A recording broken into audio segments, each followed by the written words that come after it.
भारताचे एक सार्वभौम समाजवादी धर्मनिरपेक्ष लोकशाही गणराज्य घडवण्याचा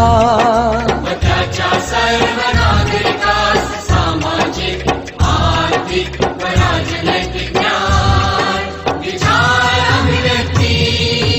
विश्वास श्रद्धा व उपासना यांचे स्वातंत्र्य दर्जाची व संधीची समानता निश्चितपणे प्राप्त करून देण्याचा आणि त्या सर्वांमध्ये व्यक्तीची प्रतिष्ठा व राष्ट्राची एकता आणि एकात्मता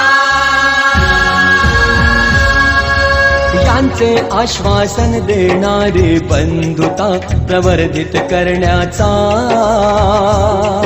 संकल्पपूर्वक निर्धार करून आमच्या संविधान सभेत आज दिनांक 26 नोव्हेंबर 1949 रोजी